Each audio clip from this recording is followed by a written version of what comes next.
The Last Pane, a window to the past. The city of Cologne was a skeleton of stone. By 1945, the great cathedral stood like a jagged ghost amidst miles of rubble. Inside lived old Hans, a glazier who had spent 60 years repairing the magnificent stained glass windows. When the first bombs fell, the authorities ordered the windows boarded up, but Hans knew that wood wouldn't save them from the shockwaves. At 70 years old, Hans spent months climbing rickety scaffolding alone, carefully removing thousands of tiny pieces of colored glass. He didn't just store them. He buried them in the sand of the cathedral's deepest crypts. People called him a fool for risking his life for colored sand while the world was ending. "The war will take our homes," Hans would whisper, "but it must not take our light." One night, a stray incendiary hit the roof. The cathedral began to burn.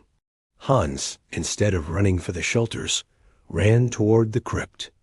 He found a group of terrified refugees huddling in the dark, surrounded by the crates of glass. The smoke was thick, and the heat was rising.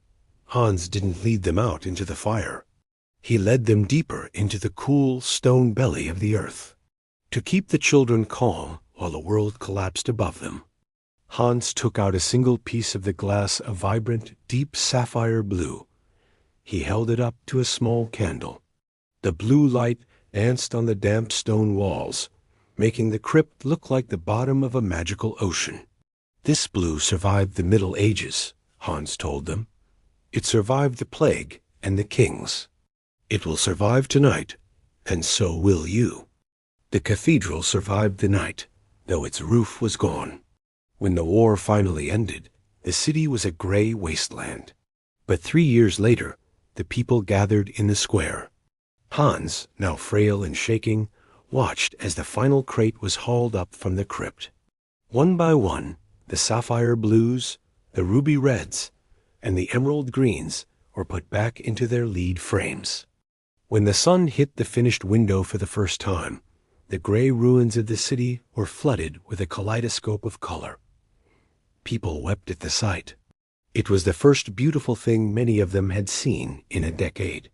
Hans passed away shortly after, but his legacy was literally written in the light. He proved that the most important things to protect aren't always the things that feed us or keep us warm sometimes. The most important thing to save is the beauty that reminds us why we want to live in the first place.